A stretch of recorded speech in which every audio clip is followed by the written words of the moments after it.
everybody's going to have to like really think about redesigning like way more for simplicity. How do you get to the right question and answer? I know we had that in past lives with some of the chatbots that claim to be AI, and now it really is, and it can be trained in a way. And so if that's a synthetic agent that you talk to, or if it's a chat agent, you could just ask it and it will search for you. And so I think that's going to be the future of what people expect in the way that they get their information. This is Revenue Makers, the podcast by 6 Sense, investigating successful revenue strategies that pushed companies ahead.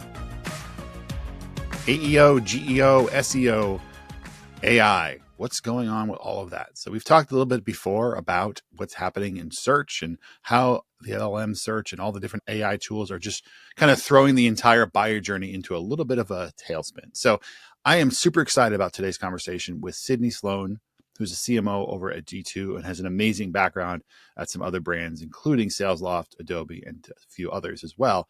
So today we talked about what should CMOs actually do, some actionable tips, things to put into place right now, and even talked a little about how G2, given the unique nature of their review marketplace and also the products that they sell, have done things to help marketers and also how they've tackled this journey themselves. So there's a lot of really great actionable insights in this. So let's just dive right into the conversation with Sydney.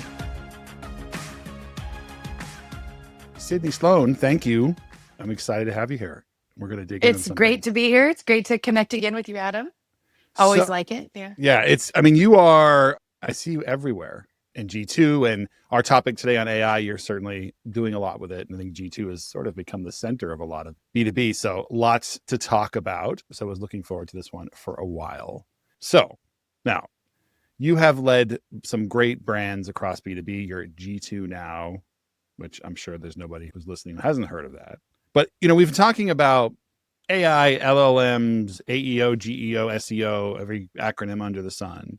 And we've had some conversations here with different folks, but we haven't had the conversation and framed it around like from a marketing leader's perspective, how you think about it, what you're doing now, and how it really, and again, I love the connection between that and brand because it's sort of this great circle of life that we're just coming back to in a lot of cases, that like good brand is actually driving a lot of this. So it's like sort of like AI is driving a resurrection of brand, which is pretty ironic. Yeah. Yeah. So with that said, I guess where I just kind of want to start with you is when you think about as a CMO, and obviously one of the biggest things on your mind is just the buying journey and getting prospects through it, getting customers through it. How are you thinking about AI, LLMs and the impact on that? Because again, like we can go off from there about buying journey, but like what's your thought process there? Well, I think it's interesting because, G2 is a two-sided marketplace. We have to attract the buyers, but we're also trying to make sure that we are positioning what we call our seller customers, the companies that build their brand on G2, where their buyers are. And I'll give you a hot off the press stat, Adam. So we run an annual buyer behavior report, and we decided to run it twice this year because things are changing so quickly.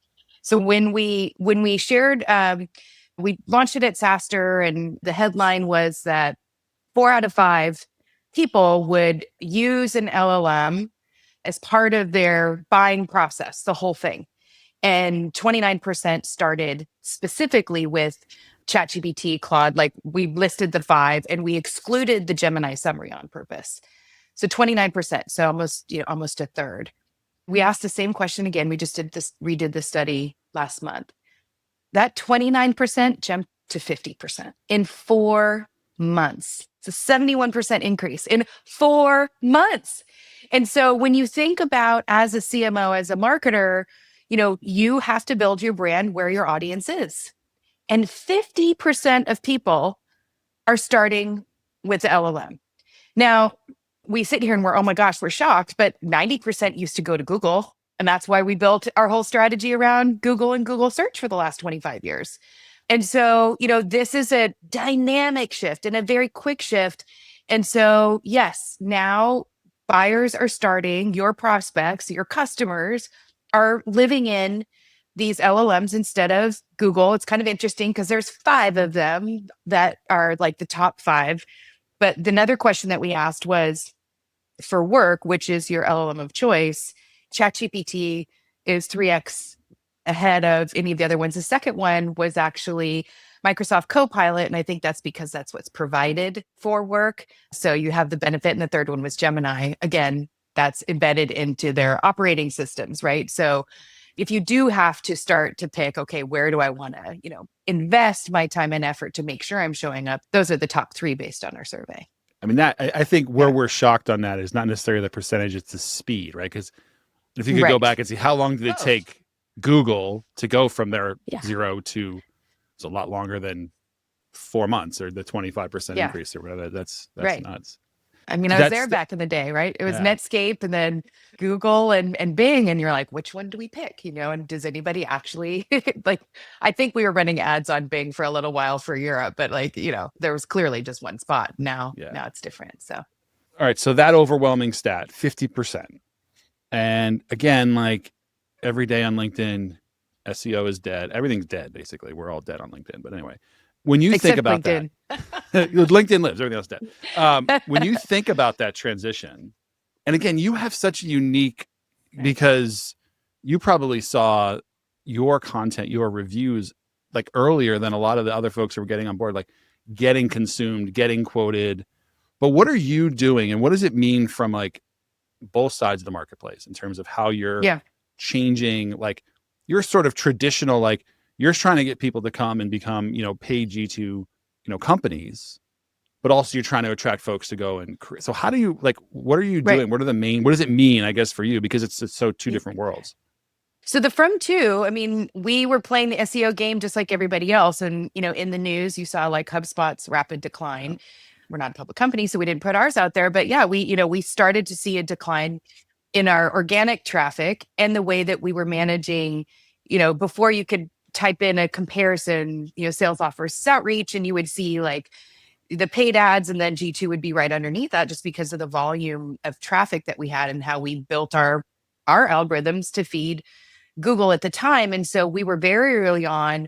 It was like two things happened. Google did the deal with Reddit. And so all of a sudden we're like, Reddit, like, where's that coming from?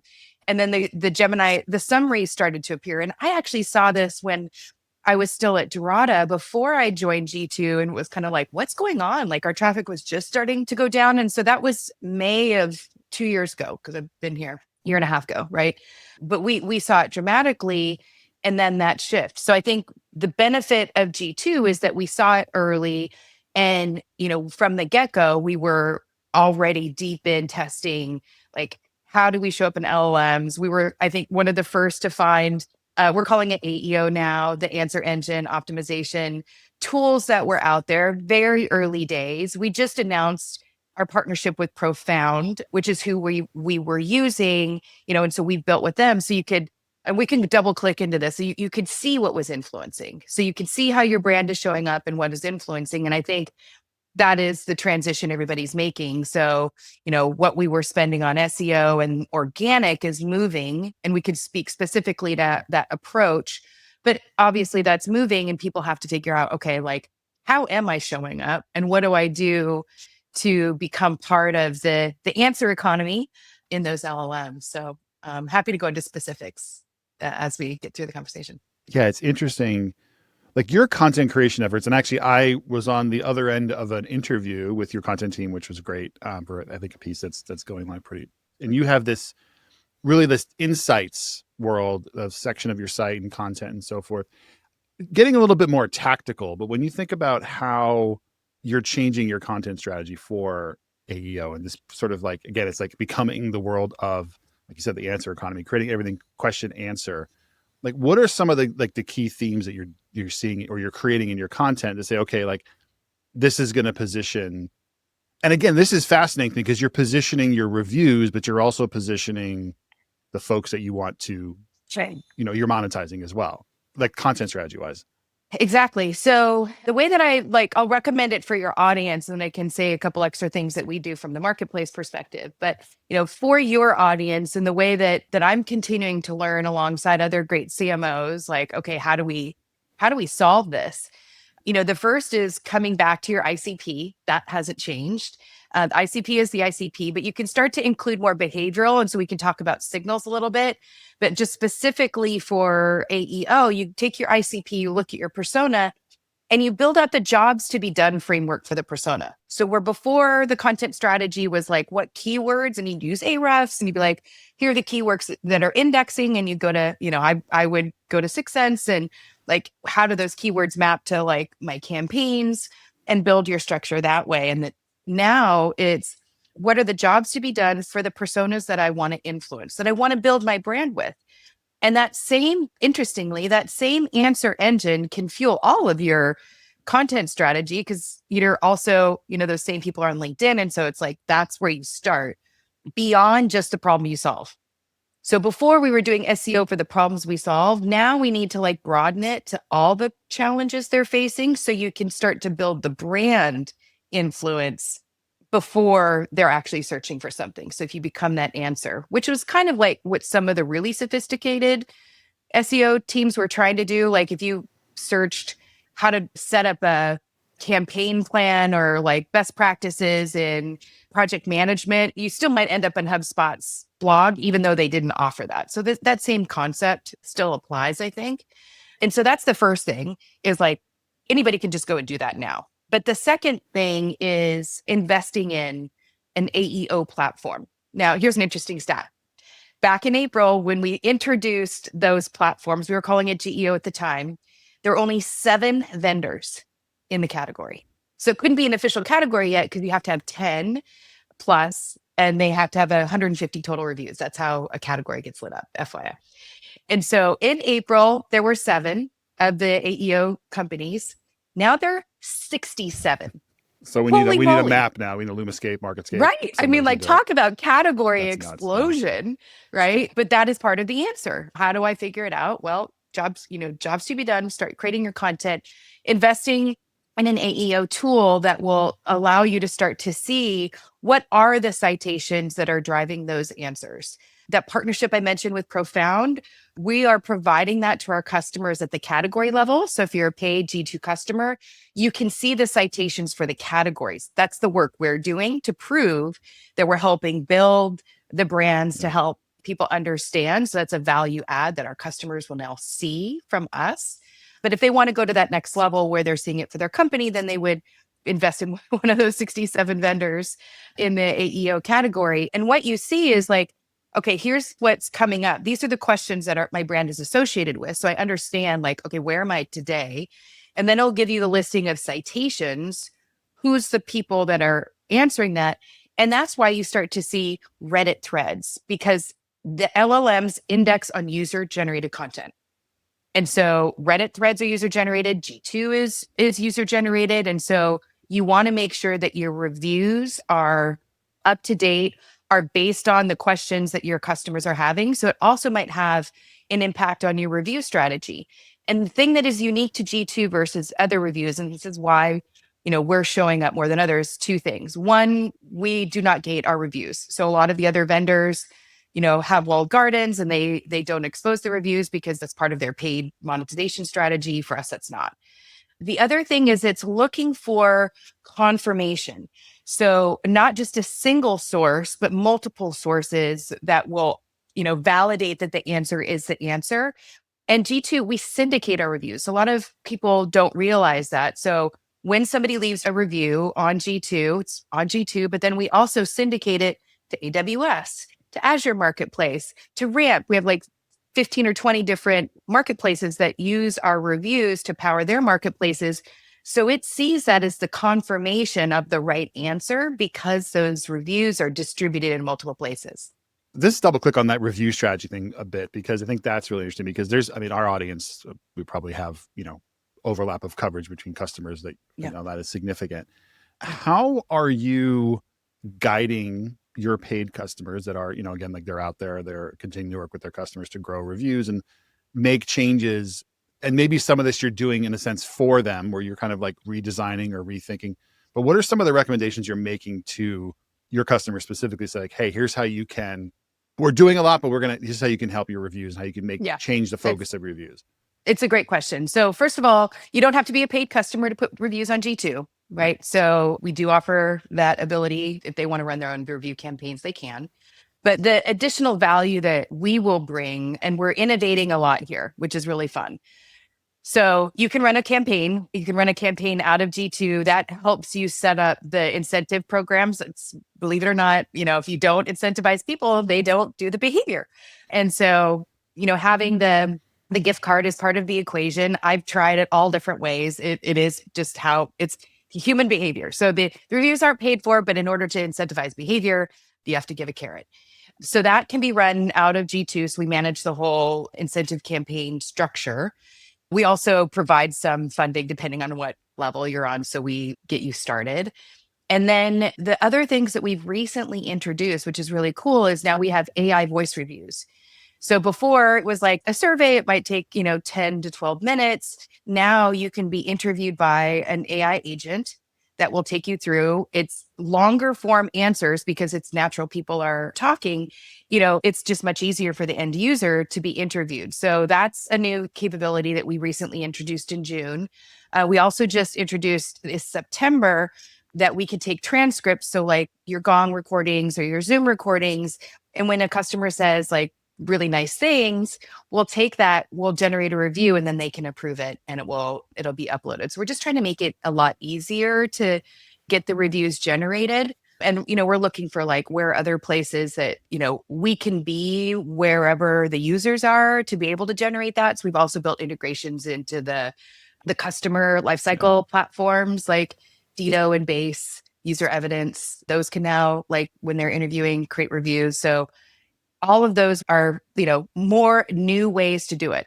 But the killer answer, here's the winning formula. And I don't know why more people don't do it. It's like 5% of our paid customers do this. I'm like, so if you want to stand out, what you need to do is integrate it into the product experience. So we have connectors that connect to whatever tool they're using. If you're using Pendo, WalkMe, Qualtrics, Medallia, that category, and you put it into your product at the moment of value. And so the people that have lots of end users that create high value, just like we do in our consumer life, right? Are you enjoying this app? Yes or no? If yes, would you like to leave a review on the App Store or whatever? Same concept. And so you can set the dial if you want to put an NPS question in ahead of time and only do, like I've always done, 7 or higher.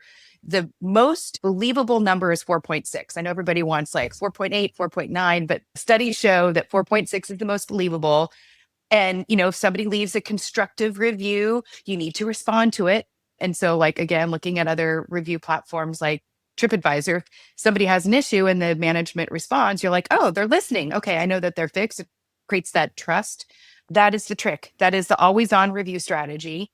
And, you're not having to incentivize. It's built into the platform. So they don't have to leave and go to G2. The best strategy is to integrate it. You just have to convince your product teams that it's worth it. Yeah. Yeah, totally. Okay. So yeah, I mean, I think so many of our listeners are on there. So I think that was a great kind of segue. Let's go back. So obviously we're talking a lot about things where there's no clicks. I forget what the percentages of Google searches. There's 50, 60% of Google searches now that aren't resulting in a click. So from your viewpoint, what are the new KPIs to really track the impact of this work? I still think, direct traffic to your site, that's still a brand play. You can see referrals from the LLMs if they click through the LLM to your site. So you can start to track that. That would be immediate. And then I still think, I think Latney says this too. I'm a fan of just asking your customers, right? Yeah. There's a whole dark funnel and all that. Like at the end of the day, just if you're still having them fill out a form, like, how did you hear about us? Yep. Like, yeah, self-reported.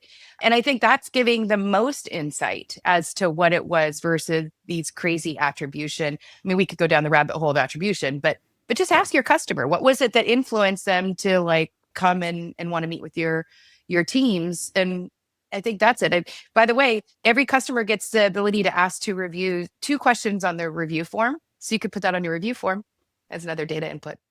It's funny. We talk about attribution a lot, and Kerry Cunningham don't ask Kerry Cunningham about attribution because he'll tell you It'll start with an expletive. Yeah. It's, and again, like he's saying, he's like, there's so much going on and there's so much work that to pinpoint something down to an individual touch and all that is just, I know you agree with 100%. Yeah. It's ridiculous. Right? Yeah. So, but it is hard though, because, and I love Kerry. He and I just did a panel at Inbound together, and I think some of his work around like how many touches does it take? And the complexity of the buying committee is directly correlated to the amount of length of the sales cycle. I mean, it's just like, it just makes so much sense. And Yeah. I'm just a huge fan of his. Yeah.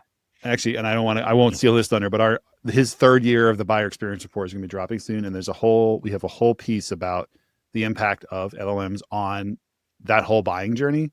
There's some little spicy nuggets in there that I will not get. I'll leave it to him. So we talked about kind of this focus, this change, SEO to AEO, putting yourselves in the seat of, a leader that's saying, okay, either they haven't started or they're still just sort of, and I think everyone's feeling overwhelmed by just the constant shift, the constant change. What do you think are like 2 or 3 steps that a leader could really start to think about? Okay, I want to win. I want to make positive change for the company in this AI first world. Where would you send them? Say, like, start here. Here's 2 or 3 things to start with. Well, the thing that I love about it is everybody's at the starting line together. So it gives everybody an equal chance, regardless how long you've been here or how long you haven't been here. So I love that. So hopefully it taps into the competitive spirit to start a new race. And so there's 3 things that I would say. The first is that ICP and persona that does not go away, but I think we can go further than we have in the past and really click into understanding the personas, what's influencing them. And I think it's going to make us build better content. And the other thing that's in that is really being mindful of signals.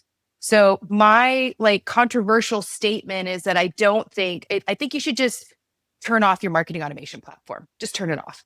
Don't try to migrate from one to the next. Just turn it off. I've always been a believer that you just work hot leads. So you don't send anything but a hot lead to your SDR team or your sales teams. And so focus on those. And so the good news is the people that are coming to your site are going to be more qualified than ever, right? Because you're not faking it to get there. They are there because they want to learn more. It's actually the third step in the process. They go to the LLMs, they go to the citation referral, which is number 2 is peer sites. And then they come to your website. They're there to learn more. So tune your website to being able to identify who's on your site, get that account, and run a play hard after that account with your teams. That is personalized outreach, right? That is giving a signal to your reps and that SDR AEs, however you divide it up, to jump in front of that customer as fast as possible and as wide as possible. So I'm aligned with Carrie on that. Not just a single point of contact, but who's in the buying committee and how are you reaching them? And it's not by throwing them in a nurture. And I think you can do the first step as agentic, using your intelligent workflows and what is the signal? Are they on a website? Are they on peer review sites? How do those things start to come together? And accelerating the communication using agentic, but following up with human personalized. That's the third step. Use the phone, leave a voicemail, right? Hunt them down on LinkedIn, make that personal connection, because I'm sure Carrie's research says this as well. The first person to get there has a 7x chance of winning. You set the stage. And in these days, the shortlist is shrinking. That's another thing that we analyze. Last year, at this time, it was October, we presented the shortlist is shrinking, going from 7 to 9 to 5 to 7. That shifted again. And guess what? In the future, my bold prediction is people are going to single shot it. They're going to go with their question on the LLM. It's going to resonate with the brand they already have in mind, and they're just going to go to that vendor. They're not going to go to 3. They're not going to run POCs for months and months and months. Negotiation will still need to be part of it. But even that information, what should I pay for it? You can ask. And we capture that too. And so I just think that the whole buying process is going to rapidly consolidate. And it's whoever gets in front of the customer first is the ultimate winner. Yeah.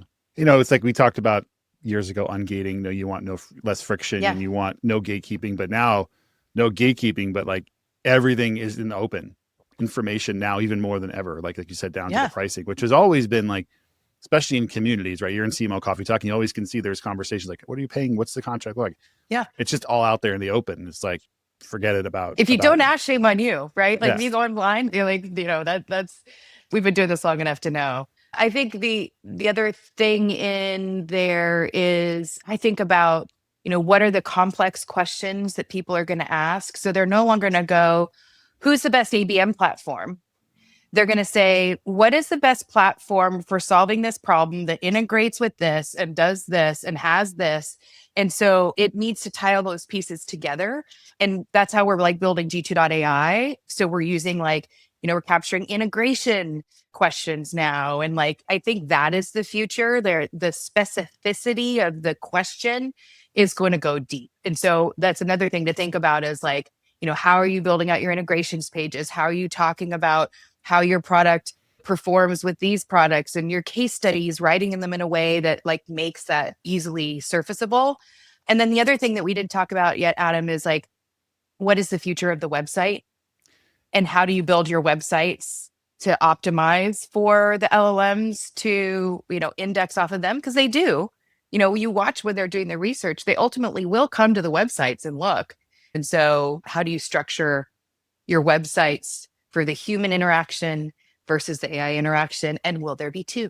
Right. And even the question too, like the visitors are so much more educated than they ever used to be. Right. So that's Right. like I had a conversation a couple of weeks ago with the CEO of Trend Demon. We were talking about like personalization and website, but like all the data around LLM referral traffic is showing higher propensity for conversion. You have to think about like, you want to think about buying stage, but there's sort of like information stage too, of just like how much they know and creating like, give them shortcuts, give them the information they want. And this is something that comes out in Carrie's research as well, is that a lot of these buying cycles are folks that are doing it for the fourth, the fifth, the sixth time. They're not new to the category. They may be new to the vendor, but they know a lot. And I think it's just like the knowledge shift and like designing a website is not for the lowest common, denominator anymore. I actually think that you need to think about the customer's experience. They're coming off a answer engine and they're looking for deeper answers. And so they're not looking to come navigate your website. And so the way that you construct the agent experience on the web property that you now own, I think is part of the future. And so everybody's going to have to like really think about redesigning like way more for simplicity. How do you get to the right question and answer? I know we had that in past lives with some of the chatbots that claim to be AI. And now it really is, and it can be trained in a way. And so if that's a synthetic agent that you talk to, or if it's a chat agent, that's why we have G2.ai. So everywhere you go on G2.com, you could just ask it and it will search for you. And, like if you're like going into competitive intelligence, or maybe before you interview your next customer, go ask G2.ai about the company, what their customers say. Like just, it is a wealth of information. And so I think that's going to be the future of what people expect in the way that they get their information. Yeah. Well, we could go, I think, for all day on this one, but I will take you to our fun ending question. So great. we ask all the guests, what is the most ridiculous thing you've ever been asked to do in your career, both good or bad? I had a first instinct. I mean, my snarky answer is like everybody and their brother telling you like, what your ad should say. Like, everybody's a marketer. Like that one just like, oh, why don't you write it this way? And it's like, oh, like we didn't try, like we did. Anyway, that's just every day. But I think the most interesting ask was very early in my career. We had a CEO who loved Diet Coke. And so whenever he checked into a hotel or an event, you had to stock his room with a case of Diet Coke. I'm pretty sure it was Diet Coke. And even funnier was he was known for staying up one night a week to read all the periodicals. This is before the internet was around. This was like 1997. Abe Ostrovsky is his name. He actually lives in my community. So I run into him every now and then. So I guess, aspartame, not so bad after all. Yeah. Not so bad after all. Well, that's a good one. I mean, I can attest, I drink way too much of it. People actually at this point, if I'm at work and something happens, like, Adam, go drink a Diet Coke and calm down. So that's what it's come to. But yeah. Are you Pepsi or Coke? Be honest. Well, I'm actually Pepsi. I'm not ashamed. Okay. I am unabashedly Pepsi. Yeah. But people look at you funny when you're Pepsi. It's like I say no. I'm a Diet Coke drinker, and they're like, "Would you like Pepsi?" I'm like, "Nope, no, thank you." But I will if someone says I always order Coke though, unless I know the restaurant has Pepsi. Oh, one time I said Diet Coke, like Pepsi. Okay, I was like, of course, like that never happens. What happened? You need to spend more time in the South. Apparently, or no, yeah. the North. Yeah. The South is Coke. People keep. There's a lot of places around here that keep changing over too. But anyway, we could go off about soft drinks. Yep. So, but Cindy, thank you. Okay. Thank you so much for joining us. This is a great conversation. You're welcome. Okay, take care. Thanks for listening to this episode of Revenue Makers. If you're looking for more info on how to stay on top of the latest marketing trends, check out our resources in the show notes and subscribe to the Secret Sauce monthly newsletter. You can do it at the bottom of every page at sixthsense.com. It's packed with practical tips and insights that can help you level up your marketing strategy. See you next week.